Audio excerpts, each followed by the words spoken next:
Boy, the room gets really quiet when someone steps up to the podium. Good morning. My name is Irvin Clark, and I serve Florida State University, Panama City as the Associate Dean of Student and Strategic Initiatives. And on behalf of our Dean, Dr. Randy Hanna, who could not be here with us this morning, the faculty, staff, and other administrators here, we welcome you to Florida State University, Panama City. And as a proud Navy veteran, I am super excited for this collaboration to make this event possible. And I'm looking at my good friend, Superintendent McQueen, and our partners at Gulf Coast State College. And you're going to be fascinated by the speakers that we have. And so with that, let us get our program started. And if you can please rise for the Pledge of Allegiance, led by FSU Panama City engineering student and United States Marine Corps veteran, Zachary Scott, to lead us in the Pledge of Allegiance.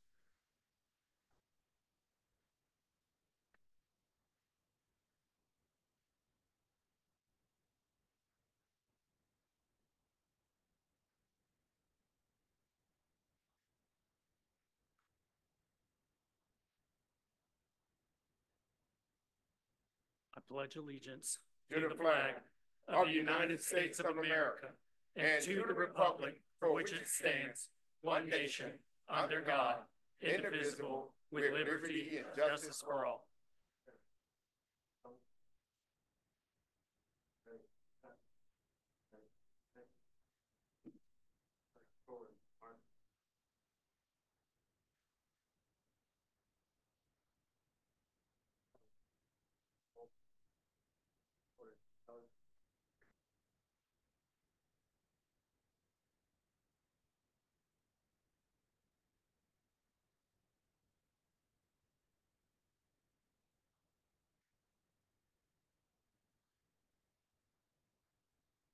You may be seated. I want to give a big thank you to Sergeant Major Piccolo and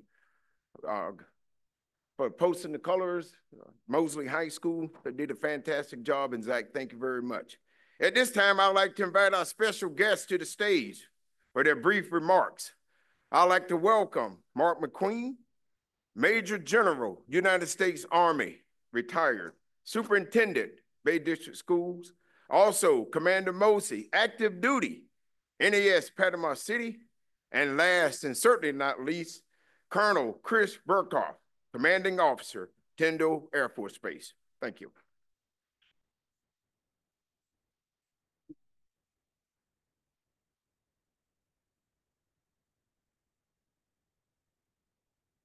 Dr. Clark, thank you so much to Florida State University. Wow, thank you so much for hosting this. Jim Allen, not sure where you are, but thank you for your team of teams pulling this together and honoring our great veterans. It's extraordinary to be sure. First of all, looking out at General Gabreski, what a delight to have you here. Thank you, ma'am, for honoring us. And I speak for my two teammates, my wingmen here, battle buddies, shipmates. I think I got it all covered. We're honored that you would be here to be our keynote speaker. Thank you, ma'am. So to these teammates that are out here, I have to tell you, there's immense pride in seeing you and the caliber of students that you are, holding firm, standing tall, and learning about leadership and learning about yourself. And it's absolutely extraordinary. I have to tell you that it's amazing when you think about the month of November, how the month of November is characterized as one for Thanksgiving. We all love November because of Thanksgiving. It's a month of gratitude. And what better month than, ironically, to be able to share Veterans Day? You know, it was all because of the 11th month, of the 11th hour, the 11th month of the 11th day of the 11th month, that this day became a reality through Armistice Day and now Veterans Day. And so I tell you that because each and every one of you are modeling what selfless service and sacrifice are all about. And for that, we give you gratitude as you are learning about our veterans. But you see, it's a nation is known by, and the quality of that nation is known by how it reflects credit and honor to veterans. You see, it's veterans that stand in the gap for each and every one of us. They're the veterans that are selfless service and sacrifice even in great peril and challenge, that they do this because they're serving something higher than themselves. They're serving a cause and a purpose. And that purpose is what has made this country so great. Nearly 250 years old. And it is 250 years old because it started with the Minuteman. And now we see where we've evolved to becoming the greatest military the world has ever seen in the history of the world. And it's because of the legacy of great service of the men and women who are veterans of this nation, and we're the better for it.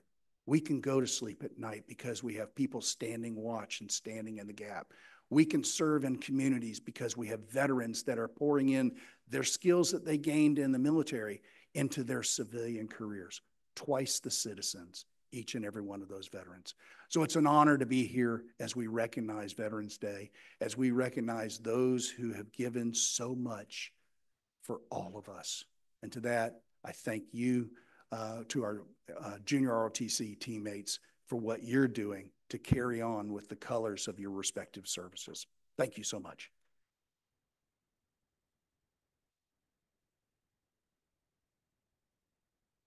All right. Good morning, everybody. Thanks. Hey, thanks for joining me here today. It's an honor to be here representing the men and women of the 325th Fighter Wing and the Airmen of Tyndall Air Force Base, and to share the stage with General Gabreski and General McQueen. Just like General McQueen mentioned, Veterans Day it's a time for reflection, gratitude, and a time where we can set aside some time to recognize those who have and do serve in our armed forces. Tradition started as Armistice Day following World War I, which was supposed to be the war to end all wars. Unfortunately, that has not proven true.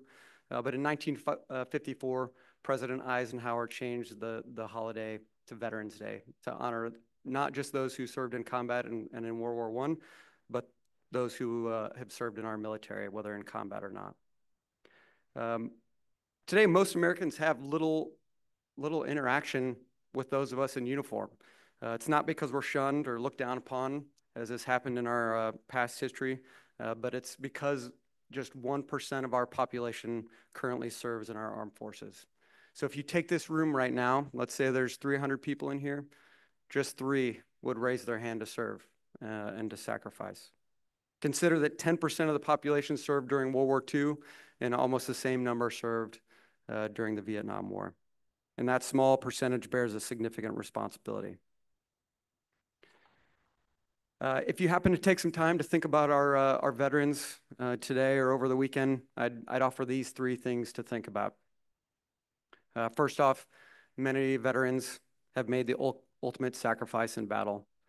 But let's not forget those that we lose to the internal battles when they return from service.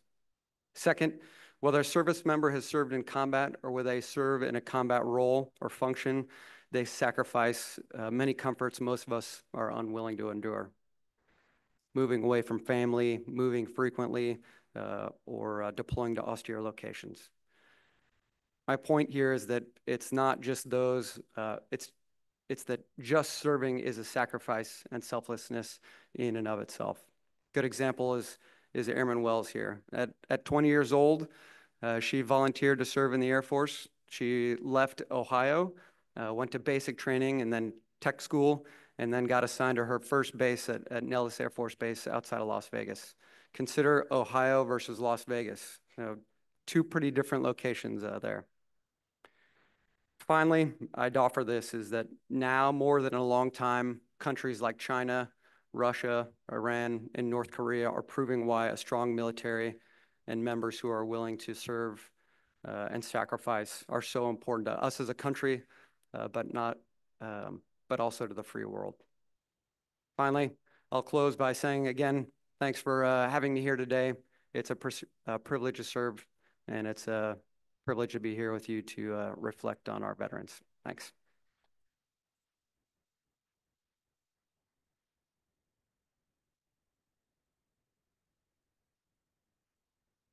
Good morning, everyone. All right. I like to hear that. a little bit of volume. You all are live. General, thank you for being here. Truly appreciate your presence. FSU, thank you for the opportunity to give me the opportunity to speak over here. And to all those in the audience, wow, impressive. You're wearing the uniform very well. Your poise is unbelievable. And I'm proud to be a part of this team over here. All right, let me talk about a little bit of what I brought over to speak about. The two gentlemen that spoke before me have already addressed quite a bit of what I was going to say, but let's look at it from a different perspective. We've talked about the history of it. We've talked about what veterans are. Every day you come across somebody in uniform. Matter of fact, just this morning, there were a few of you that came across me and said, thank you for your service. So what I want to present to you is every time you come across a veteran, what is it that you're thanking them for? How is it that you actually perceive them? What do you see when you see a veteran? All right. And so that's what I want to bring. That's the perspective I want you to look at this from. All right. So in the audience over here, I've got General McQueen. I've got Colonel Bergtholdt, who currently one wears the uniform, one is out of uniform now. But they've served a tremendous amount of time in various conditions. All right. Leadership is ingrained in us, not just through lessons that we learn in a classroom or in a setting of some sort, but then also through true trials out there in the field. When you see a veteran out there, that's an individual that has actually served and is no longer in uniform, right? Recognize that in them. Look for what it is that they bring to the table. That's a little different than you would encounter from someone that hasn't served before. They bring to the table a wealth of experience that not only has been taught to them in a classroom setting like you're receiving now, but then also in the throes of danger right in front of them. They have to push the limit. They have to adjust. They have to go through all of that and come back with their heads held high to continue to serve, even after they take off the uniform. And trust me, it's no easy task. I will quote General McQueen, who said to me at one point that all he was doing was adjusting fires. Remember that, sir? And that's all they do. They adjust fires. Their commitment to this nation runs deeper than it ever has, because not only do they understand what it does for us, but they've seen what threatens our freedoms here at home. So when you come across a veteran here today, henceforth, and as you talk to your friends and family, take the opportunity to look them in the eye and see what it is that you can glean from them. A good percentage of you are going to join the force. I know that. And we welcome you with open arms. We want you to learn from our example, though. General Mathis once said, if you're not reading as a leader, then you're wasting your people's time. I'll paraphrase and say that if you're not learning from your veterans that are around you every single day, then you're going to be wasting your people's time. So look at veterans with a different perspective, understand what it is they have to offer, and then when you say thank you, you know why you're saying thank you. To the veterans here, I want to say thank you for paving the way for us. Thank you for setting the path for who we are today and what we will be passing on to the future generations. Take the time to stop and talk to these young ones over here that are interested and eager to follow our footsteps. I hope this gives you a little bit of perspective, a little different perspective, and a little appreciation for what the veterans that you live amongst stand for. Thank you.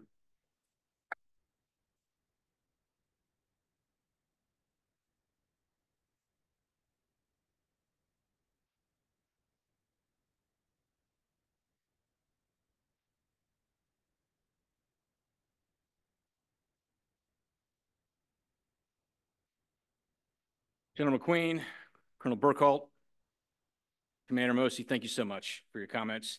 And thank all of you, our junior ROTC students from Bay District High Schools, for being here. I'm Jim Allen. I'm Director of Academic Services here on the Panama City campus. As a Navy veteran myself, I got to tell you, it warms my heart to see so many people here recognizing and celebrating our veterans and our military community here in Bay County. It gives me great pleasure to introduce my friend Billy Francis, Director of the FSU Student Veterans Center and retired colonel with the United States Air Force, is our first keynote speaker. Billy asked me to keep this rather short, so I'm going to try and abbreviate this, but there's a lot to brag about with this gentleman. As a 1986 graduate of Florida State University, Colonel Francis served 26 years in the United States Air Force as a fighter jet pilot, logging more than 2,800 hours as a mission support commander at McDill Air Force Base. In his last assignment before retiring, Colonel Francis returned to FSU as commander of its Air Force ROTC unit. And in 2011, Billy was appointed as the first director of the newly created FSU Student Veterans Center. Among many notable achievements, while at the helm of the Student Veterans Center, Billy has led the launching of the Veterans Liaisons Program, which now includes nearly 50 academic and administrative volunteers across the university, including right here at FSU Panama City, as well as FSU's designation as one of the first collegiate Purple Star universities designated by the Florida legislature, providing benefits to military students and family members such as priority course registration, a designated military liaison, dedicated resources for military students and families, student-led transition programs, and professional development and training opportunities for both faculty and staff at Florida State University.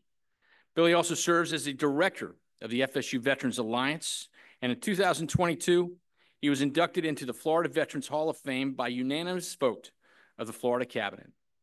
Please give a warm welcome to Colonel Billy Francis, director of the FSU Student Veterans Center.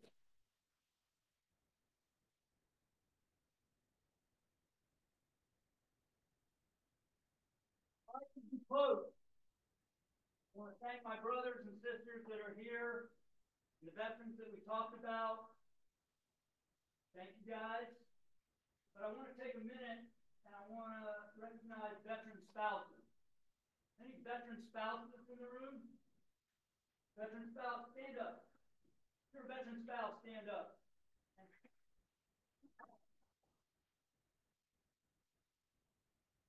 Don't go through life alone. We go through life and we're powered by, in and through it, with our relationships. And we got to stop for a second and think about why we're here right now. How many people in the world would like to be sitting where we're sitting right now, honoring the legacy of veterans and freedom? Think about that. All across the world, how many would trade with you? And we've talked about veterans and we've talked about the importance of honoring them. And you all are sitting out there and you've got your lives in front of you. And the question that I had when I was sitting in your seat was how? How do I navigate this unknown? What does this look like? The veterans that we honor here today, we honor because of their actions. Actions in courage, actions in service, actions in sacrifice, not just words. Not just because they wanted to do it. It was because of actions. So how do you do it? Well, I want you to think about some things here. Write down what you believe and why you believe it. Not right now, but tonight, this weekend. What do you believe and why do you believe it? Things like, is there a God or not? What are you going to be willing to die for, if anything? Write that down. What are you going to be willing to lose your job for? Write that down. And from that, I want you to sit back and I want you to go, okay, based upon those things, because that's going to be my legacy, are the choices that I make in line with those. What's the most important thing to me in my life? Number one, name it. Write it down. What's the second most important thing? Write it down. Make that list as long as you want. That's going to be your roadmap in terms of leaving your legacy. And I want to ask you, what's your legacy going to be? If you wait until you're my age to start thinking about these things, we've wasted all that time. So now you know what you believe, why you believe it, and you know what your priorities in life are. That's going to drive your decisions. It's going to drive your calendar. It's going to drive where you spend your time, what you spend your money on. It's going to be your legacy, not what you want your legacy to be. It's what you do that's going to determine your legacy. And you think, okay, so now I know the what, the how. How do I navigate this unknown? So I'm going to tell you, you got to be the hardest worker. Everywhere you go, be the hardest worker. So if I was to go to your commanders right now, or your teachers, and I was to say, who's the hardest worker in your class? Would your name come to mind? And if your name wouldn't come to mind, I think you've got work to do. Hardest worker. When you guys are in charge, 20 years from now, who do you want working for you? Somebody that's lazy, somebody that complains and whines, or you want the hardest worker? Be the hardest worker everywhere you go. Have the best attitude, especially when things aren't going your way. Life's not fair, you guys. I wish it was. I wish I could wave a magic wand and make it fair. Can't do it. Good attitude, so that when people meet you, they feel better after they leave you than before they met you. And especially when things aren't going your way. Have a good attitude. Hardest worker, good attitude. And the last one is never give up. And you think about this, you go, man, I don't want to fail. I don't want to fail. And a lot of times, even now with social media and the way it is, and everybody's got a camera, you guys may not try things because you're worried there's going to be a picture of it. And it's going to shackle you in the prison of failure. Well, guess what? Failure does not have to define you unless you choose to let it. And I would argue if you're not failing some, you're not pushing yourself hard enough. We need you guys to fail some. And if you think about an exciting life, what makes an exciting life is not zero failure. You show me a person that can't make a mistake, and I'll show you a person that can't make anything. What makes an exciting life is the response to adversity in our life. And guess what? If you think about the awesome stories or movies that you guys love, what are the common themes? There's adversity in every one of them. Adversity is in every one of them. What makes it exciting is the response to the adversity. And if you really think about it, it's not even whether you're successful in that response or not. What matters is the next chapter reads, after you fell, you got up. And then we read on. Nobody's going to know how many times you failed in life unless you choose to tell them. So we know what our priorities are. We're going to live them with our actions and our words. That's going to be our legacy, not what we want it to be. It's going to be who we are. And the way we're going to do it is we're going to be the hardest workers with the best attitudes, and we're not going to give up. And that's how you guys are going to follow in the steps of the veterans that we're going to honor here over this weekend. So the challenge to you is take this weekend, you get Veterans Day off. Write these things down. What will your legacy be? What will your legacy be? And it's going to be based on 1,000 tiny choices that you're going to make over and over and over again that nobody's going to tweet about, that are going to leave your legacy. You're going to be the hardest workers with the best attitudes, and you're never going to give up. And when things get hard, I want to leave you with this. You're going to suffer one of two types of pain in life. You're going to suffer either the pain of discipline or you're going to suffer the pain of regret. Your choice. All these things, what's really awesome as you peel these back are our choices.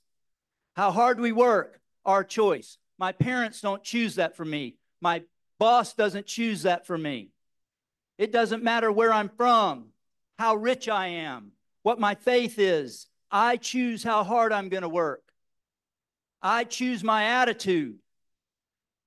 It doesn't matter, like I said, what my parents say or bosses or teachers. I'm choosing that attitude. It's my responsibility and nobody's but my own. And I choose whether I give up or not. You guys choose that. We need you. We need you to be the hardest workers with the best attitude and never, ever give up. And when it gets hard, and it will, that adversity is going to come. But the exciting part is your response. Think about how many people in that moment, when things are really, really hard, how many people in the world would take every problem you've got, financial, physical, emotional, relational, and trade to be where you're sitting in that moment in the United States of America with the opportunity to choose your dreams and what you're going to do. Millions would trade with you. Millions would trade with you in that moment. I'm fired up. I'm happy you guys are here. I want to wish everybody a happy Veterans Day. Thank you.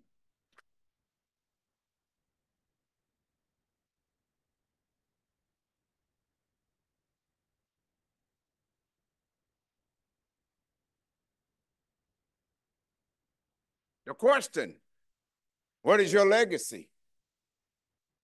What is your legacy? You know you're not going to be young forever.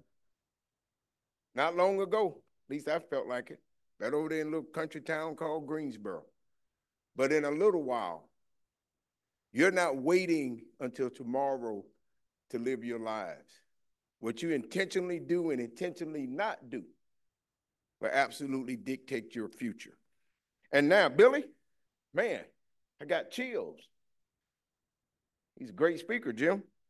Now I have the awesome task. You know, you ever felt like you haven't done enough in life?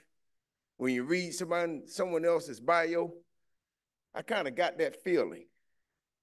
I have the distinct pleasure of introducing our second keynote speaker, Lieutenant General Terry Gabreski, retired United States Air Force. Now that's a whole.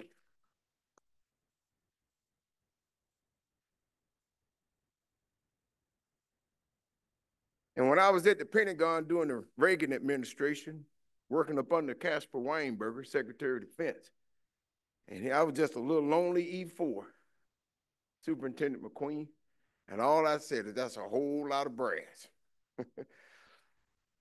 Listen to this very carefully. Lieutenant General Terry Gabreski retired from the United States Air Force as Vice Commander, Air Force Material Command, Wright-Patterson Air Force Base, Ohio, in January 2010, after completing 35 years of distinguished service in uniform.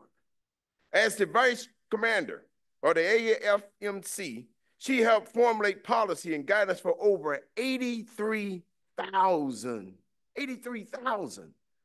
active duty and civilian members, managing over 60 billion annually across a diverse range of missions, including logistics, science, research, development, test and evaluation, and acquisition, supporting the United States Air Force capabilities around the globe in worldwide operations.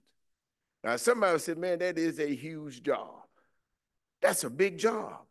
Lieutenant General Gabreski's numerous assignments as an Air Force general officer covered 10+ years and concluded Commander, Oklahoma City Air Logistics Center, the Air Force's largest air logistics center, Headquarters Air Force Material Command Director of Logistics, Air Force Headquarters Deputy Chief of Staff for Installations, and Logistics Director of Maintenance in the United States Air Force and Europe Director of Logistics.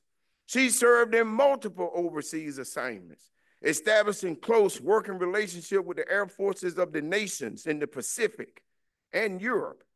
As the Director of Logistics, United States Air Forces in Europe, she also served as the Commander, Air Force Forces Director of Logistics in 1999 for Operations Allied Force.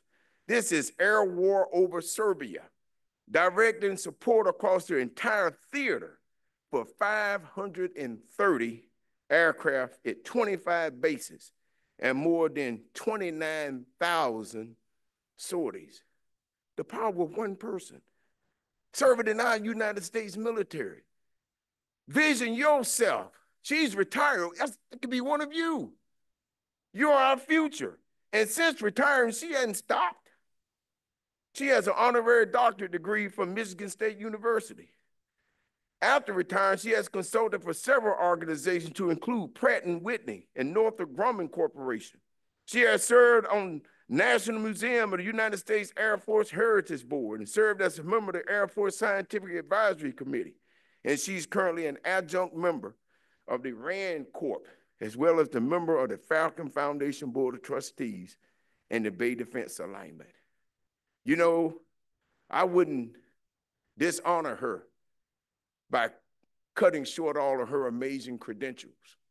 You all needed to hear her credentials in this moment. And as you listen to her speak, just imagine yourself being her. And with that, I welcome Lieutenant General Gabreski to the podium for her comments. Thank you.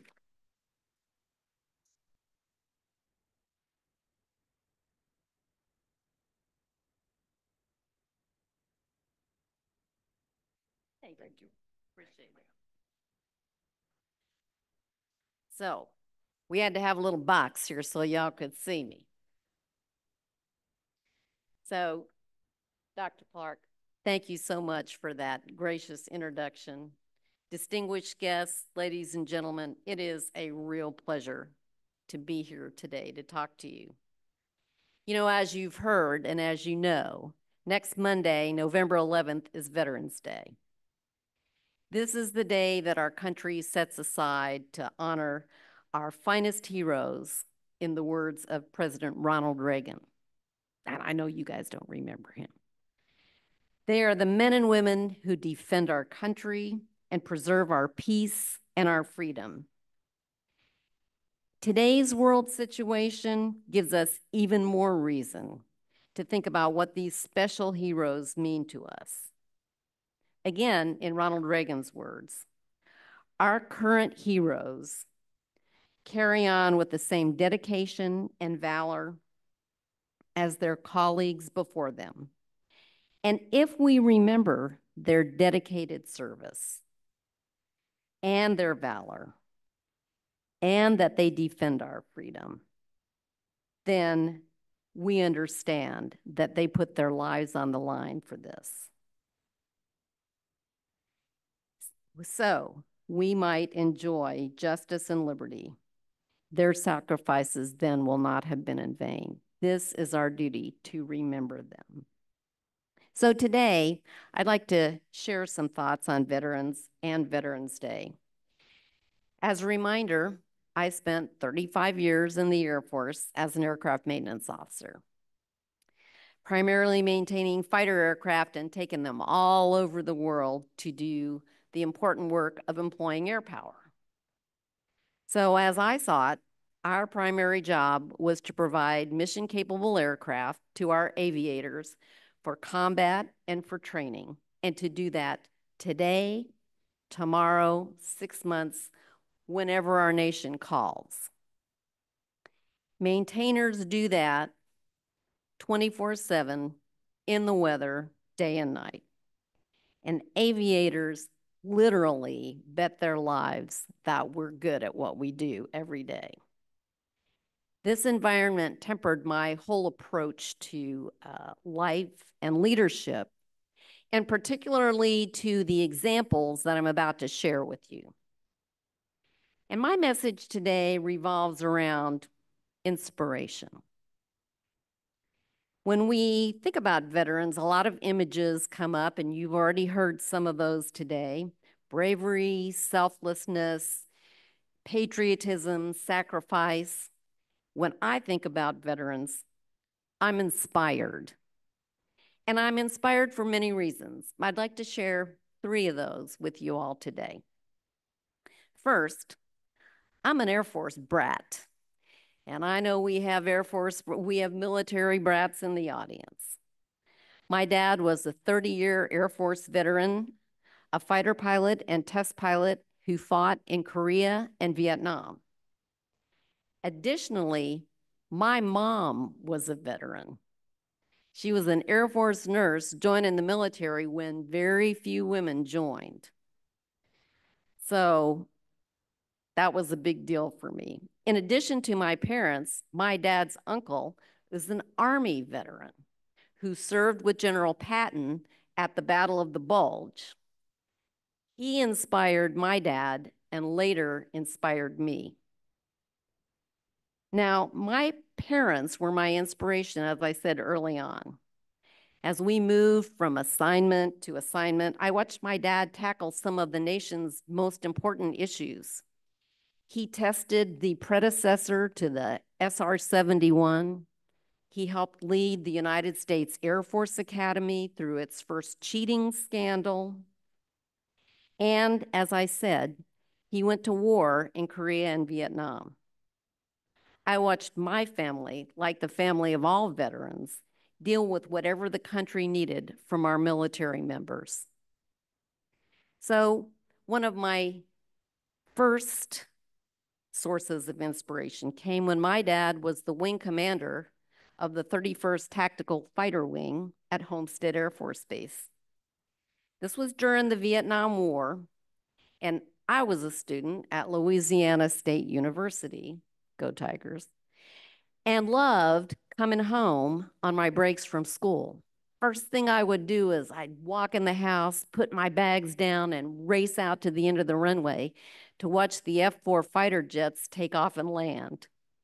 So my particular source of inspiration that I'll share today came when my dad's fighter wing was called on to deploy a squadron to Vietnam. I went down to the flight line with my parents and the families of those deploying, the pilots, and the maintainers, and the many other support folks. The F-4s taxied out by row, and across the runway was a C-141, look that up in a history book, loading up with the maintainers, support folks, all the folks going with these F-4s over to Vietnam. I was standing with these family members of all of these people, and they could not have been prouder of their loved ones that were either in these F-4 jets or loading up on the 141. They were yelling and clapping and just as proud as they can be. And they didn't know whether they'd ever see their loved ones again. So that stark reality hit me. I remember to this day thinking, these are special people, and this is a special way of life. So that was a lifetime marker of inspiration for me. Second, I was inspired along a different route than the military when I first went to LSU. I'll share that story with you. A career in the military was never planned to be part of my life. When I showed up at LSU, my career path was to be President of the United States. I was pretty sure I could do that. But I had noticed that most of these guys had law degrees. So I built my education around a pre-law curriculum. I never lost sight of that objective. Upon graduating from LSU, I applied to the LSU Law School, and I was accepted. I was elated. So I went home to share the good news with my parents, at which point my dad looked at me and said, "How are you going to pay for that?" I was shocked. I was fortunate enough to have my parents pay for my undergraduate degree, but now I had to consider how was I going to get this done. So since my parents were both veterans, To me, military service presented a path for me to both pursue my law school dream and serve my country. I discovered that the Air Force has a program called the Funded Legal Education Program. And under that program, you get a commission, you join the Air Force, you go to officer training school, which you could do a bunch of different ways now. Back in my day, the only way women could join was officer training school. And you serve for 5 or 6 years in a career field the Air Force needs you, and then you apply for this program. If you're accepted, the Air Force will pay for your law school, and you give them back 2 years for every one they pay for. So I applied for and was accepted to officer training school and was assigned duties as an avionics maintenance officer, fixing jets. So pretty cool for a person with a pre-law background, right? I am living testimony that life and the Air Force will train you for whatever they want you to do. So I spent the next 6 years or so fixing small, fast jets and taking them all over the globe. And when it came time to apply for the Funded Legal Education Program, I did that, and I was accepted. But I was having a ball in aircraft maintenance. My reaction to this acceptance, and no offense to any lawyers in the crowd here, was, I don't need no stinking law degree. What I'm doing is awesome. I was more than inspired by my work. So that's what I did for 35 years. And I had the ride of a lifetime with opportunities I could never have imagined. Things like soaring into the stratosphere in a U-2 aircraft, commanding thousands of airmen, directing logistics, as you heard, for the air war over Serbia in 1999, and serving as the highest ranking woman in the Air Force at the time.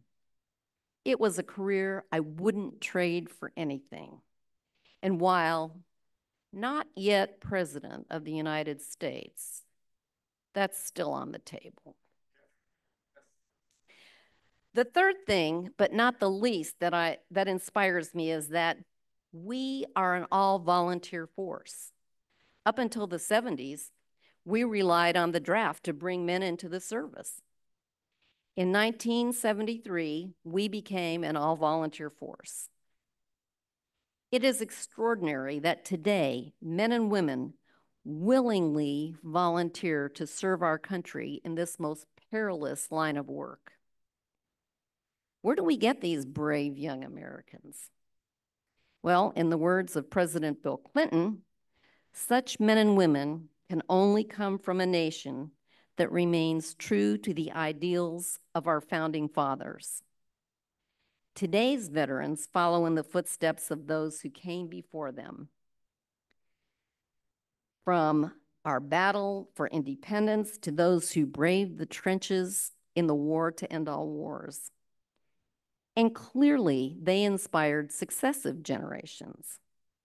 Men and women who fought in Korea, Vietnam, the Persian Gulf, who steadily won the Cold War, who saved so many lives in more than one place in Africa, and who halted the Bosnian Serb attacks against innocent civilians.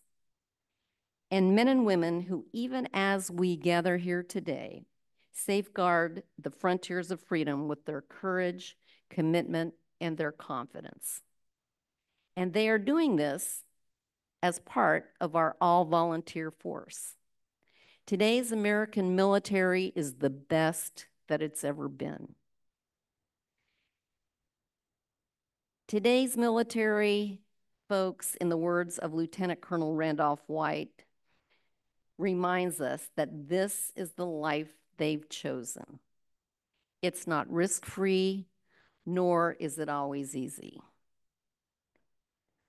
Like today's military, during my time in the Air Force, I was offered incredible opportunities I could never have imagined, and allowed to do things I would not have believed that I could have done.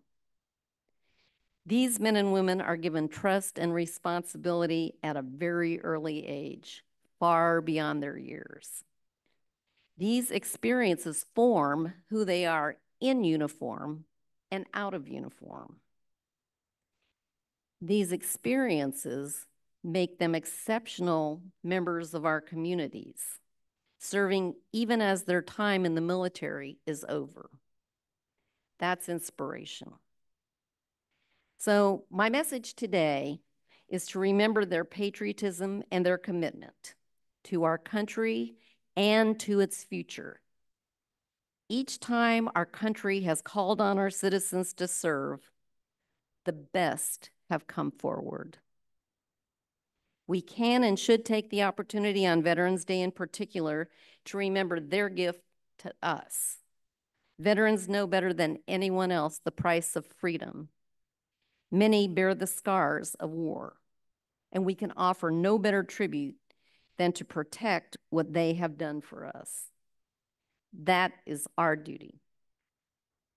Veterans have never let America down, and we will not let them down. Let us humbly thank our veterans for voluntarily answering the call of duty, for what they do in times of crisis and in war, and what they do to preserve peace. Let us remain ever grateful for all they have done and for what we owe them. And let us never forget, this is a highly supportive community. I urge you to continue that support to our veterans in ways big and small. It is critical to remaining the best in the world and keeping America that shining beacon on the hill. Be inspired. Thank you.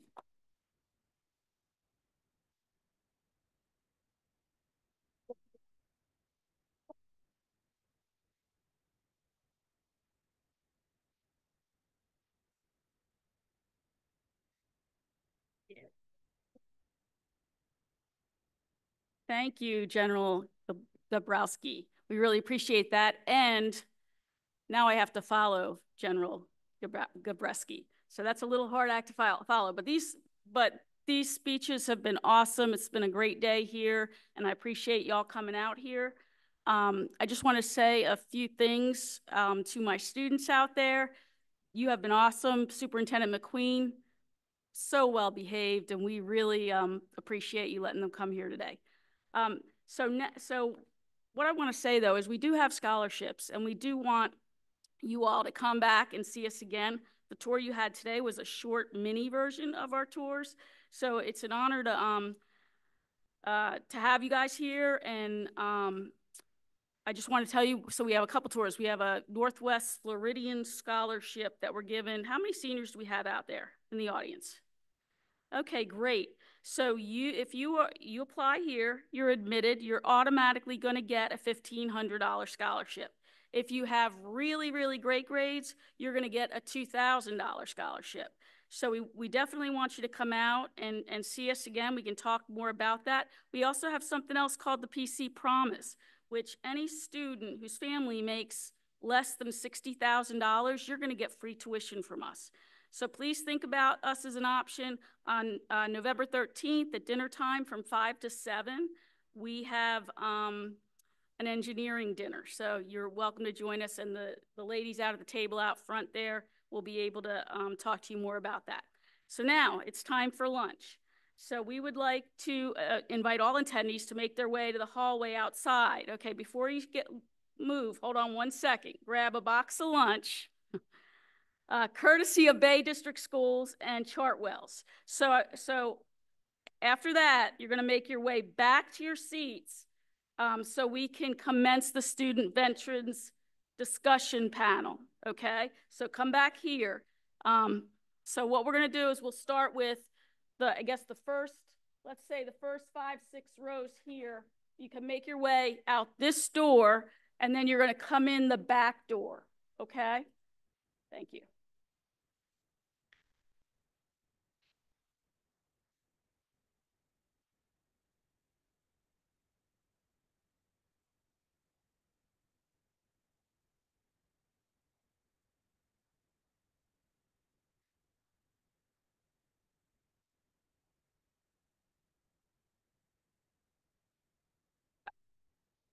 All right, the next 4 or 5 rows, come this way.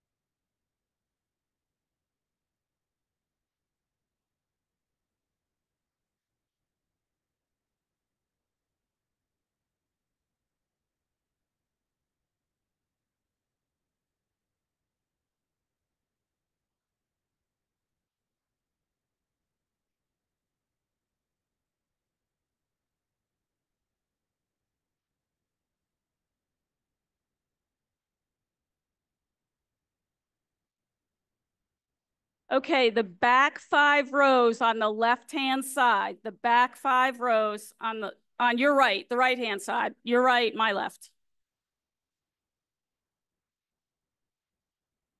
Yeah.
Okay, the next 5 rows, go ahead and get online.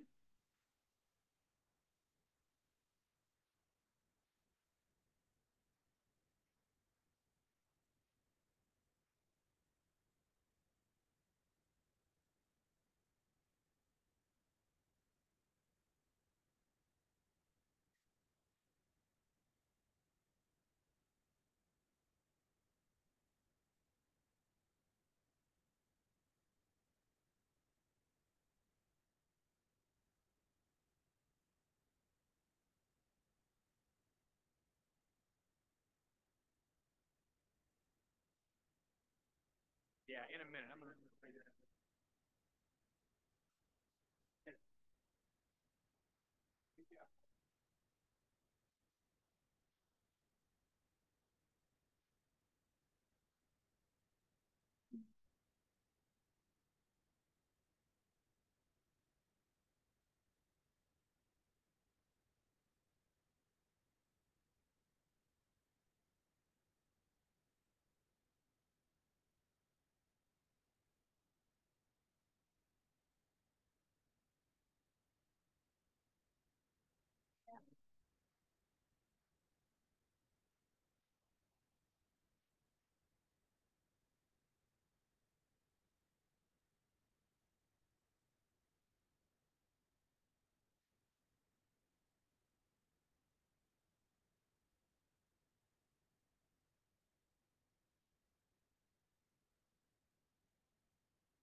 Test, test. Test. Yeah, thank you. Appreciate it. I hope everybody's got some lunch, everybody getting their stomachs full. As you're doing that, I want to thank you again for being here. While you enjoy your lunch, we want to expand a little bit on today's agenda.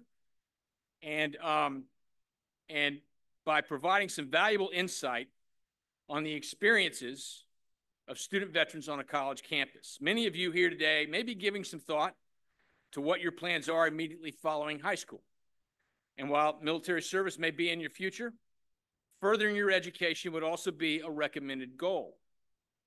We've gathered today a panel of current student veterans, each of which are currently enrolled as degree-seeking students here at FSU Panama City, for the purpose of providing their own reflections about what motivated their decisions to pursue educational goals during or after their military experience, and what you might look forward to as you consider your own educational endeavors during or after your own military service. These panelists have graciously agreed to share their insights today, so please give them your attention, and I hope each of you will learn a little something from their experiences. I'm going to make some introductions here. First, on the far side, we have Alex Permatico. He is a public health major here at FSU Panama City and a former staff sergeant with the United States Air Force. We have currently over here on my side, Petty Officer Daniel Ambrose. He's currently active duty. Also a public health major and currently serving as a hospital corpsman second class with the United States Navy right across the bay here at Naval Support Activity Panama City.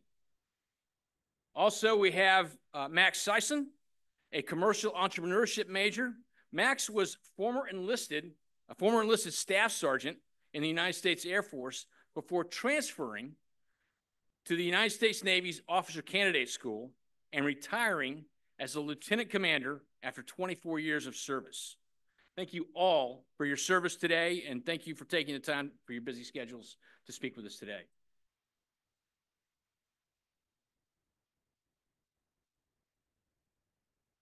So I'll start by asking, and we can kind of start over here with Daniel, beyond the benefits of the GI Bill for education VA benefits, what has served as a motivating reason or a memorable experience in your life or your military experiences that prompted you to pursue a college education?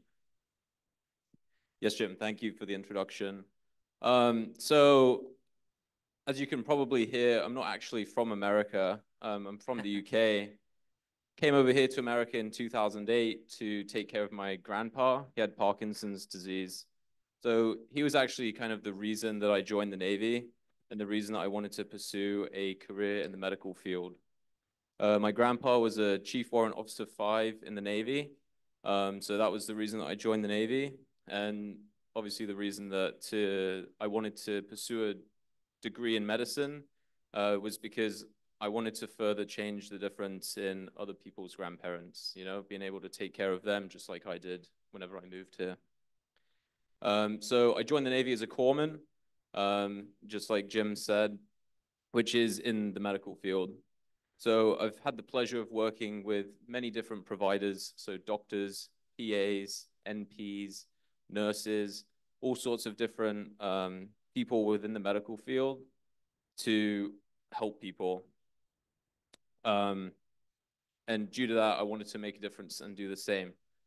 So they've helped guide me throughout my entire time in the Navy, the last 7 years, and kind of prompted me to pursue that goal, to become a PA, which is my goal here, which obviously requires a master's degree. So that's the reason why. Thank you. Thank you so much. Max?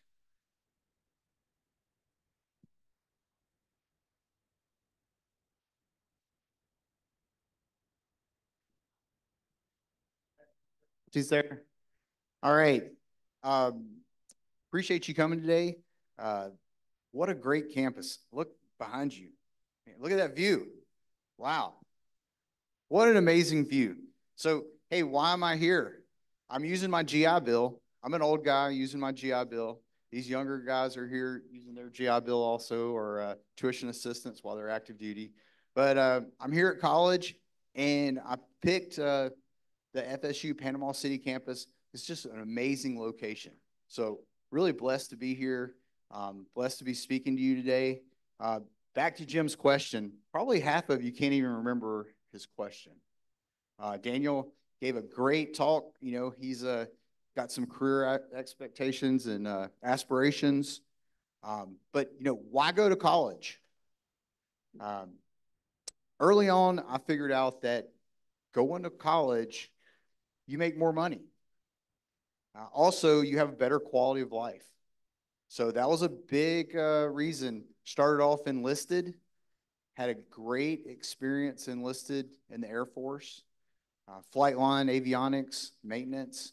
The general was talking about C-141 airplanes. I worked on those.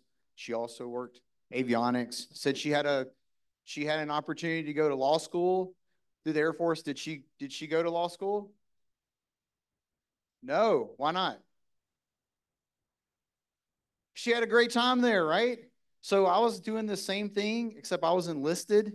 So I was out there on the flight line turning wrenches in the cold weather and the hot weather. And it was fun, but I saw the officers pulling up in the parking lot with the nice new cars, and I wanted a nice new car. So that's why I got into the Navy officer program. And so if you go to college, you're going to make more money typically.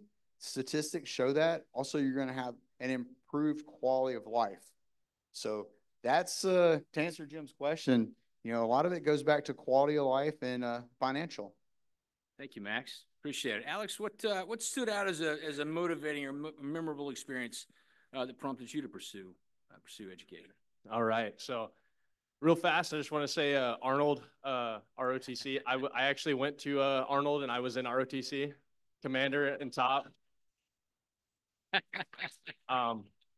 Yeah, I know you guys love it. It was super, super nerdy, but I loved it too. I had a great time, and I miss it to this day. But anyways, so just to give a little bit of context before I answer the question, I knew I was going to join the military pretty much my whole life. Like, I was super, super interested in military movies. I was like, yeah, I'm going to be a Navy SEAL one day.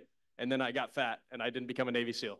But I joined the Air Force. My dad had always told me when I was a kid, we would ride past Hurlburt Field, and he'd be like, hey, Alex, look, there's the gunships. And as a kid, I was like, oh, I don't know what that is, but it's cool.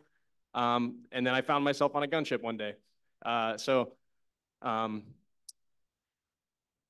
To draw back to the question, when I joined the Air Force, I thought I was going to do all 20 plus years, serve the whole time. And then I found out the reality of being in the military. It's very hard. It's a hard life. Depending on what you do, it can be really, really hard. I deployed 3 times in 4 years. And after that third deployment, it was kind of like, well, maybe I'm going to go on and do something different.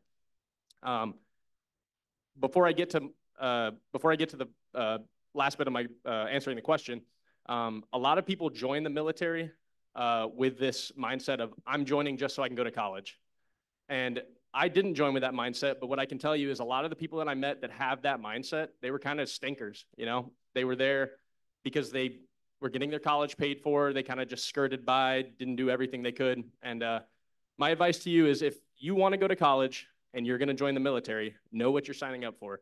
Take your, oath of enlistment with a lot of reverence, a lot of grace, because you're doing something very, very hard and very important. Joining the military for your degree is completely okay thing to do, but serve with honor. Don't be a stinker, like I said. Thanks, Alex. Appreciate it. So we'll start with Alex on this end. Alex, as a military veteran, what has stood out to you the most about your college experience so far, whether here or at some other institution? All right. So I actually did my first 2 years of school at Alabama, Tuscaloosa, Roll Tide, all that. And then what stood out to me most, this was actually from day one, orientation at Alabama. We showed up, I was in this big amphitheater, and they were talking to us about kind of like expectations for school and all this stuff. And I was really excited. It was cool. I felt like I was free from the military. Like, I'm a new person. This is fun. And the entire time the presenter on the stage was speaking, there was like 10 different conversations going around behind my head. I was like, this would never fly in the military. Like, you're talking while the presenter's talking, you're dropping, you're doing push-ups, you're getting chewed out, all this stuff. So honestly, what kind of stood out to me was there's a lot less, discipline, structure as far as students go. But on the other side, it's a lot more of like a fun, laissez-faire kind of environment. As a student, you're not expected, you're expected to be at class, but a lot of people don't make it to class every day. Not here. Here's better than Alabama. But what just stood out to me most was the difference in mindset. And then the second part of that question to answer is when it comes to like support structure. In the military, there's like, different organization for everything you might need. At Alabama, it was really good. Here at FSU, it's really good too, but it's just a little different. Like, as far as like, if you're in the military and your pay is not good, you go to the finance office. Here at school, it's a little different. Like, it's not as strict as far as like all of the different organizations, but yeah, that's good. Thank you. Max, what about you? What has stood out the most about your college experience so far as here at FSU Panama City or at any other institutions you may have joined? Well, my experience is probably a little different than most students. One, because I'm older. And when you get older, your brain doesn't work as good. So anybody's parents call them by their brother or sister's name? Yeah, a lot of you. Yeah, that struggle is real. So just imagine like taking accounting. I was actually studying for an accounting class. I think we needed to be here by 11:30. I showed up like 11:15 because I was studying for the accounting class. I missed out most of the general's speech, but wow, what a great speaker. But what stood out a lot is at orientation, we had probably 60 to 80 students at orientation. And that's where the new students come into FSU. And they said, how many of you are veterans? And I was the only person in the 60 to 80 people. And that really surprised me because there's such an opportunity. This time around, I'm taking college classes that I want to for fun. Commercial entrepreneurship, you learn to start a business. So I've got some possible business ideas, start a small business, give back to the community. But the other times I was in college, I was in the military. And, you don't fail classes when you're in the military and they're paying for it. You do not. So, the Navy officer program I got, it was great. The last 2 years of college, I went to school. I was making E5 pay just going to college. And then I went to officer candidate school. And I paid for it. I paid for it because how many of y'all are in a Marine program? Quite a few, right? Well, Air Force boot camp is not necessarily fun. Anybody know where Air Force boot camp's at? San Antonio, Texas. So I went through there, and when I was 18 years old, And then later, I went through Navy Officer Candidate School. Anybody know what the drill instructors are at Navy Officer Candidate School? They're Marine drill instructors. Yeah. So I earned that money. So, you know, kind of like what Alex was saying. So I was really surprised when I got here that there weren't more people taking advantage of it. And there's so many opportunities, so many opportunities. You know, the active duty, you know, the 4 years, get the GI Bill, also the National Guard and the Reserve. The superintendent spoke, right? I believe he did some time in the reserves. What a great opportunity for you to try out the military. So definitely something to think about. And they get college benefits too. So probably the thing that shocked me the most is that I was the only veteran in my orientation class when it's such an amazing, amazing opportunity. Daniel, your experience is going to be a little different because you're currently active duty, right? So I'm really interested, and I'm sure they are too. What's your experience been like as a student, as a college student, as an active duty member? So my college experience is obviously a little bit better, or a little bit different. I wouldn't say better, a little stressful, but I would say that the military has kind of like set me up in a way where obviously they pay for my school. I do have to come out of pocket a little bit, but it's set me up in a way on the life experience side. In high school, I concentrated on cross country and track. Like that was the only thing that I cared about. And obviously once you grow up, you gain maturity and stuff like that. You grow up very quickly in the military. Obviously you start, it's like a very big culture shock in boot camp, but culture shocks keep changing depending on where you go. The most recent one of mine is actually, I just spent the last 3 years with the Marines. So you guys over there, 1st Battalion, 5th Marines. So, you know, going out being at work at 5:30, if you're 1 minute late, you know, you're gonna get it handed to you. Or if you're 1 minute late here, everyone's like, okay, you know? So I find myself showing up for class early. I find myself like stressing, trying to get the best grades possible because, you know, failure isn't accepted in the military at all. You know, if I get anything less than an A, I'm like stressing, which is very weird because in high school I was like, sweet, you know, I got a D+. So I would say that the stress is a little bit different. A positive thing that I'm able to incorporate into class though is the fact that I'm able to relate to a lot of subjects. Being a little bit older, you obviously have a little bit different life experience, but it changes being able to travel around the world, being able to live in different places of the United States. But that does allow you to relate to multiple different subjects, especially in public health as a person that's trying to be in medicine, but also as a corpsman in the United States Navy. For instance, in our intro to public health class, it is myself, Alex, and all the way in the back there in the black Knowles shirt is Dr. Peak. And I would say that we spend probably 50 to 75% of the class trying to get through the slides, but also talking about different experiences that we've had, you know, being able to say, you know, when I was fill in whatever awful country we've been to, you know, this happened, and it's like a cool way to like relate back after embracing the suck. But being able to talk about those experiences, it kind of like builds camaraderie. So, and it relates in any class. I'm not just going to say that class in particularly. The other 3 classes that I am in, health policy, health behavior, and then human rights. I mean, every single class, every single PowerPoint, I can somehow relate in a way which is awesome, you know? And I would say that it helps guide that learning. Thank you, Daniel.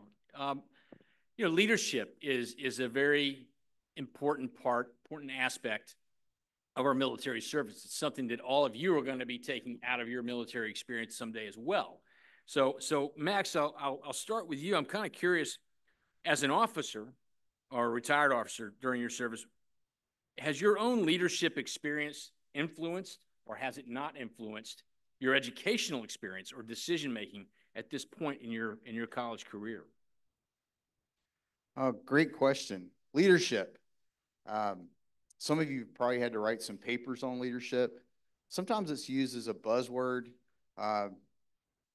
In the military, especially enlisted ranks, you kind of get tired of hearing about it because it's in the military, as my fellow speakers have mentioned, it's all about getting things done. I mean, you got to get it done, and you get it done because, hey, it has to get done.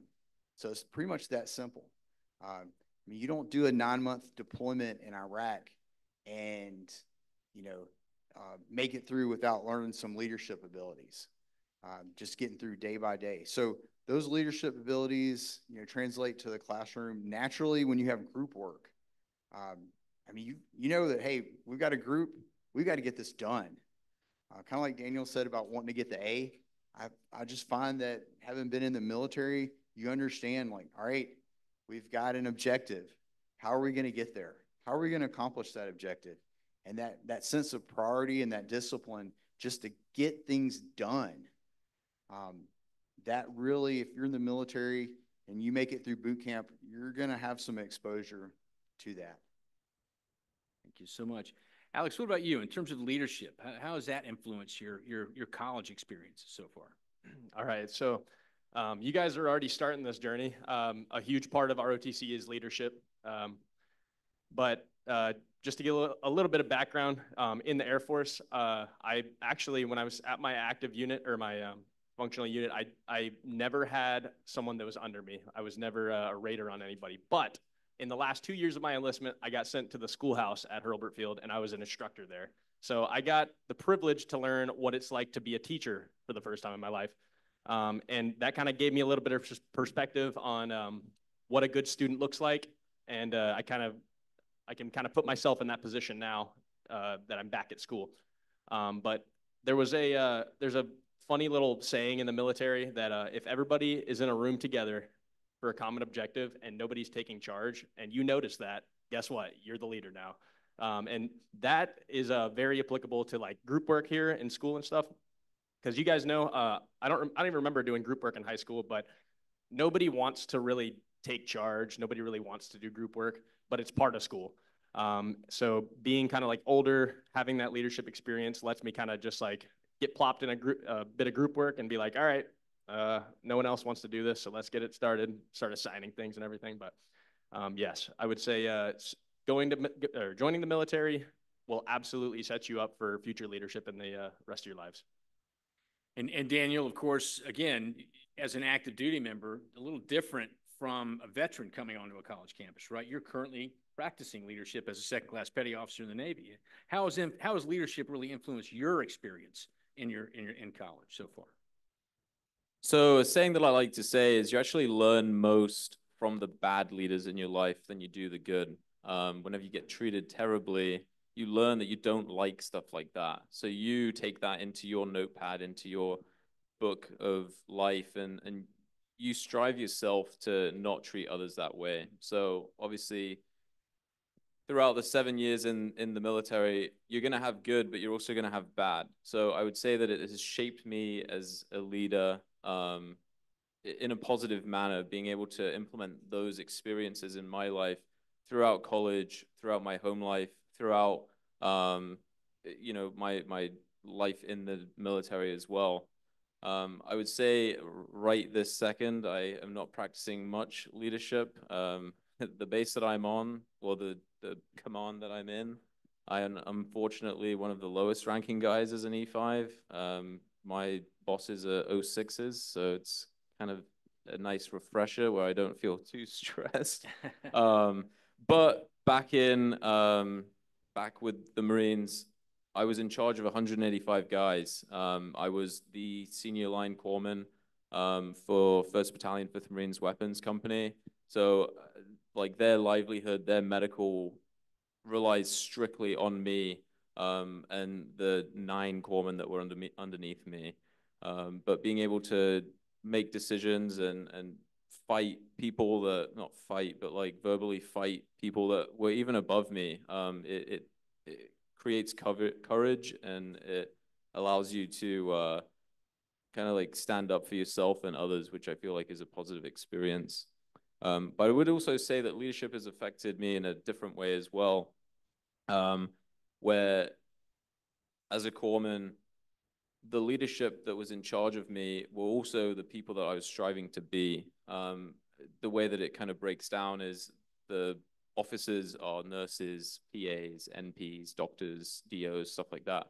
So being able to just go and talk to my boss, who is someone that I would like to strive to be, you know, as a PA doctor, it kind of helps me stay accountable for myself. And I learned that while I was stationed at the Naval Academy in Annapolis, Maryland. The lady that I worked directly for was a doctor, Commander Papson, and she reaches out to me and is like, so, you know, how's it going? Or I'll reach out to her and kind of keep her updated with things that are going on, you know, semesters passing, you know, degrees getting, which is really nice. I mean, in fact, for instance, leadership holding you accountable, my skipper and my command senior chief were right here today, you know, not expecting that at all, but they decided to show up. So one person that I would like to say that's kind of held me accountable as well is those enlisted people that actually try and become officers. So it's a similar path as what I've done. Whenever I went to Naval Air Station Jacksonville, it was my first like real command, I guess you can say. The chief in charge of me, which you Navy ROTC guys would like kind of relate to, they're like a chief is a very good role model for you. And my chief was a fantastic role model. Very knowledgeable. He was a IDC, which is a provider, but he also wanted to pursue something in the same way I did. And he guided me through his career field and also keeps accountable with me, but he's now a physician assistant. So being able to see that it is able to like be achieved throughout time in the military is kind of a motivating factor to be able to take back to my own plate and my own guidance. So. Thank you, Daniel. Thank you. Transitions are something that we all go through in our lives, right? You'll transition at some point into the next endeavor or towards the next goal. And so I know, Alex, you spoke a little bit about transferring from active duty to a student veteran at Alabama, and then again, you transitioned here to FSU Panama City. So I'm curious from your own perspective, how have you been able to balance the transition from military life to college campus life? And would you recommend service members, what would you recommend service members keep in mind as they start to prepare for their own transitions? All right, well, the transition aspect was a lesson that I learned very poorly. So as soon as I got out, I went to Alabama, crazy party school. A lot of bad stuff happens there. And now that I was this new free kid at school, you know, life is great. I made a lot of poor choices and started going down some pretty bad paths. I got lucky. I ended up having a son, and it kind of pulled me away from the bad stuff back here. But my advice to all of you is, if you join the military, you transition out and you go to school, find a network. Like here at the veterans organization here at FSU is great. The one at Alabama was also great. Those guys are the types of guys that kept me away from the really bad stuff. So the best thing to do is find a support circle. I came here from Alabama just to be closer to home, but I'm still best friends with all those guys that are still over there. And now my support circle is my family. So find a support circle, and that is the easiest way to not do what I did. Daniel, thanks. Daniel, so, and I'm curious, in your transition as an active duty member to a college campus, how have you managed that transition yourself? The transition, I would say balancing is kind of a far reach. It's, if anyone's seen a fish try and gasp for air, that's kind of how I am for the last 7 years, trying to stay on top of things. So I actually started my college career in Jacksonville, FSCJ, back in 2019. I had just gotten to my first command, but I decided that I'm going to take advantage of the Navy TA, and I'm going to go to school. ambitious me was like, yep, let's do 4 classes. So that's why I say balancing is kind of a hard thing to do. But I would say that college definitely helps out with your military career. They kind of go hand in hand, where military career helps out with college, and college helps out with the military career with advancement and stuff like that. So I would say that that is where the point of balance comes. I was a full-time student there for 2 years throughout COVID as well. COVID was a little rough. I deployed to Louisiana. I say quotation marks, it's not real deployment, but it was with FEMA. So we went over to Louisiana. I worked on a 60-bed geriatric ward. So we took care of geriatric patients, older folks with COVID, 13 hours a day, 6 days a week. So managing that plus the 1 day that I got off, I hit the books all day, was able to, take care of college. When I went over to California, I had to take a little bit of a break, which is why I'm still in college. But the reason why you're going out to the field for 2 weeks at a time, you want to make sure that you're staying on top of your grades. So I would say that that was also a balance where I had to kind of step back with class. And then, whenever I had a little bit more free time was when I started school again. Being out here at Panama City serves as like a perfect balance at the moment. I'm back again as a full-time student, so I am hitting the books a lot, but the job that the command that I'm at allows us to, leave work to go to class and then come back to work, or they're very, they're okay with me doing college at the same time, which I feel like is very beneficial. So one thing I would say though is don't lose sight of your goals. No matter how far out that goal is, someone's done it. So why can't you do it? If you have to set little tiny goals in between then, or in between there, then so be it, And once you achieve these little tiny goals, whether it's the end of the semester, whether it's a paper that you have to turn in, it's very rewarding.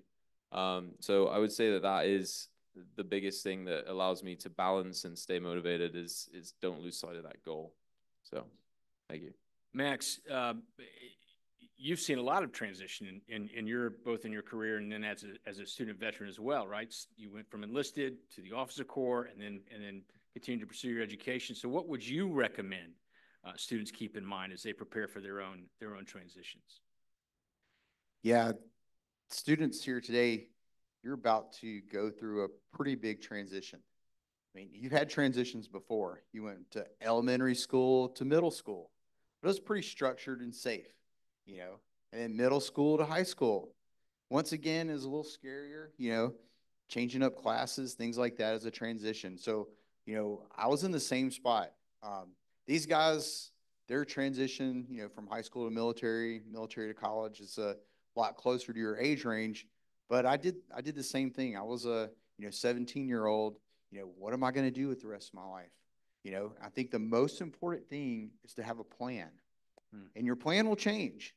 So I was just going to do 4 years in the military and then use my GI Bill.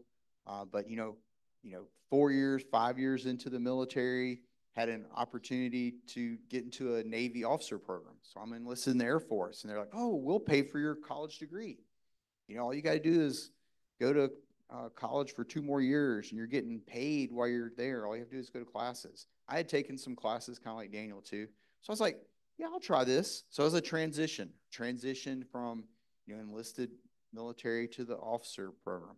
And then the general mentioned when they paid for her school, they pay for 1 year, you owe them 2. So after I finished the 4-year mark, did some deployments, and then they're like, "Oh, we'll pay for you to go to this other specialty school." And I'm like, "Oh yeah, I'll do that." Then I'm go there. And then, getting ready maybe to transition out to become a civilian. And they're like, "Oh, we'll pay for you to get your master's degree, 18 months. All you got to do is go to school." I mean, out of my 24 years in the military, over 5 years has been in school. Like military schools, civilian schools. What an amazing opportunity to go and have your school paid for. And then when I finally retired at 24 years, I had a plan. I did a soft transition. I'm like, hey, why don't I work a government job? It was a very easy transition. Why would I want to go from, being a military retiree to working a government job? Anybody know? What's some benefits of having a government job? Retirement, stability, the money, you get paid well, connections, 9 to 5, you get government holidays. So it was a nice transition, and then now I'm at a point where I can actually use my GI Bill after, all these years, and I can go back to school, and I've transitioned from, being a professional to back to a student. And like these guys said, support network, but having a plan. Y'all are going to transition out of high school. You're going to, get out of high school. Some of you are still going to live with your parents for a while. That's okay, right? It's okay to live with your parents, especially if you're going to school, but you're going to transition. If you have a plan to deviate from, everything's okay. If you go out, you graduate high school and you don't have any plan, you haven't done any research, then bad things they'll be attracted to you. Okay, have a plan.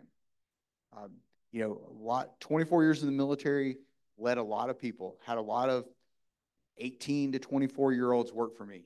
90% of the issues that work for me or my peers, other lieutenant commanders or lieutenants, other officers, other enlisted that I worked with or worked for me, 90% of the problems were because of drugs and alcohol.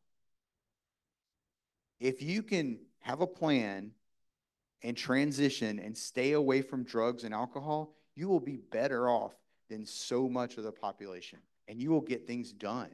Just have a plan for your transition and stay away from drugs and alcohol, and life's tough enough without that stuff.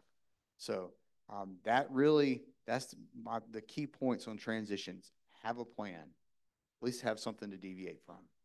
Thank you, Max. That's important. And all of the things that you're sharing, each of you are sharing with us right now are key and critical in building those experiences, developing that leadership, bringing all of that into your own experiences. And so I'm curious, and we're going to drill down a little bit here for this final question. To what extent has your military experience, all the different skill sets you've acquired and are acquiring as an active duty member, helped you in the classroom? And what I mean by that is, in a classroom setting, you're oftentimes engaging with small groups. You're oftentimes engaging in group assignments or with classroom assignments by an instructor. In that classroom setting, to what extent has that military experience benefited you or benefited the class as a whole, or has it? Alex, we'll start with you. All right, so I thought about this a lot, and going through the military, you learn a lot of stuff about your job. You learn all kinds of things, but there's a skill you gain from joining the military that just about everybody gets, and it's called discipline. Mm-hmm. But it's a good skill because you don't even need to join the military to kind of formulate this discipline in your life. I still wake up every single day between 4 to 4:30 in the morning, mainly so I can go to the gym before my son wakes up. But I still use that discipline. I get all my stuff done before my family's awake, and then I start my day. It transfers into the classroom too. Not a lot of students know this, but you can turn things in like not 10 minutes before 11:59 p.m. You can turn things in 2 to 3 days early. Just work on it, wake up, get it done. It's all of these. Another huge part of discipline is showing up on time. Like showing up to class 10, 15 minutes early is kind of a funny and weird experience because you're the first one there. There's nobody there. It's these little things throughout your day that you gain from discipline that will carry you a very long way in life. Right. Max? Wow, that said it perfect there. Just that discipline, showing up on time, or even just showing up. All right, so anybody know Dwayne "The Rock" Johnson? The Rock, yeah, the wrestler? Yeah, yeah. He said, he had a quote about life. He said, it's not all about greatness.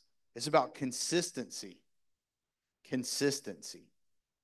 Showing up every day and getting it done. Being consistent is what's going to make you great. You don't have to be have superpowers or anything.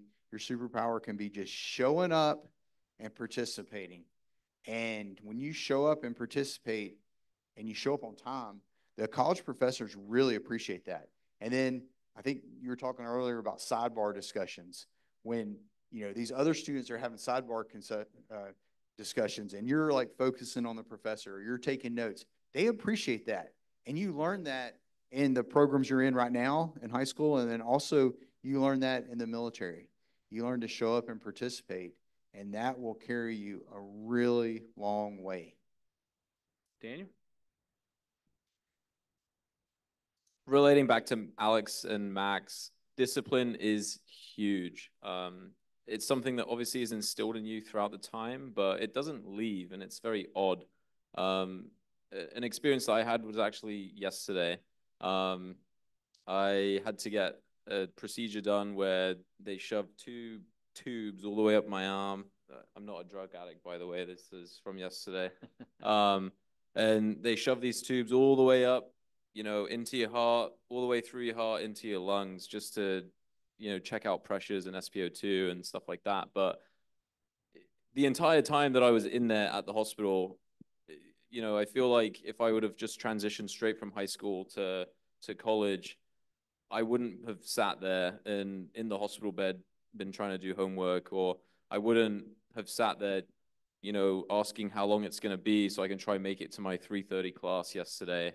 And then today going all the way back there to my professor and apologizing that I wasn't at class, you know, like it's insane that the discipline that is instilled and it stays with you. And it's something that I feel like is detrimental to, or is like great, is a great skill to have throughout life, and it also helps with your motivation as well. Another factor that I would like to say that the military has helped with myself as an individual, but also with other individuals in the class, is a lot of people I've seen throughout my time is in life, I guess you can say, is they stay pretty close to where they were born. They stay pretty close to, you know, where they grew up. And this is something that I've experienced throughout my entire time in school period, you know, starting here in America in 4th grade and now as a junior in college, where the life experiences that you have can relate back to the classroom. Those people back in high school that didn't leave Lake County or didn't leave Florida, you know, they weren't able to relate to something like in history, the National Mall, going and seeing the White House, going and seeing these things. But travel was something that I was granted as a kid, which was phenomenal because we're learning about the government and be like, oh, yeah, I've been there, you know, that's cool. I've been inside there, like the Declaration of Independence, you know, I've seen it. And it's something that you can relate to. And it helped out with a lot with the military as well, where, I mean, I haven't just lived in Florida.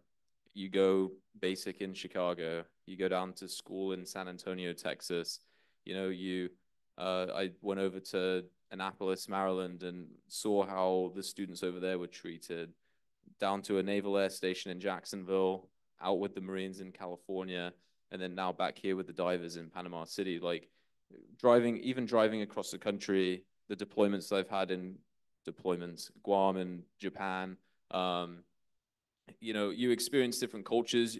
Even within the United States, you experience different cultures, you know. The culture in California may be different from the culture in Maryland. Maryland culture may be different than the culture here in Florida. Shoot, even the culture in Central Florida is different from Jacksonville, and Jacksonville is different from Panama City. And you see things that help relate back to the classroom, but also help like motivate you. So those experiences are things that you can talk on in the classroom, and I feel like help the other students kind of see how the subjects that we're learning about relate back to other people's lives. It may seem that it's far-fetched when in actuality, the person sitting next to them has, you know, been able to experience this, and kind of motivates them as, why can't I? I will say it's something that I've wanted to say last question, but it's something that I think that you guys should really live by and think about.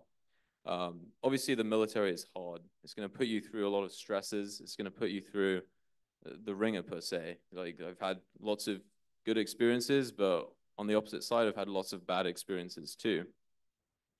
But something that anytime I'm given a bad apple, or anytime I'm like given a terrible experience, I always tell myself, you know, the harder you work for something, the greater you're going to feel when you achieve it. So whether that is, you know, a medical thing, or whether it's, you know, a bad field op, or whether it's, you know, a break that you have to take, all of that is going to create you as a bigger person, as a better person.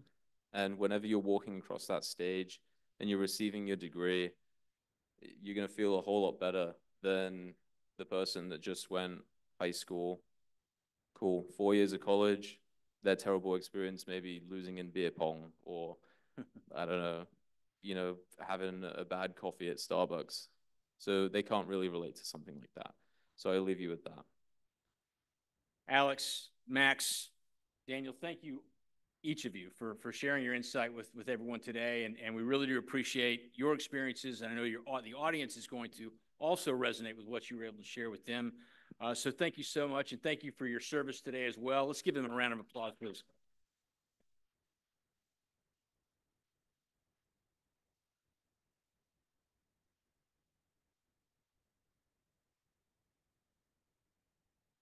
This will conclude the Veterans Celebration.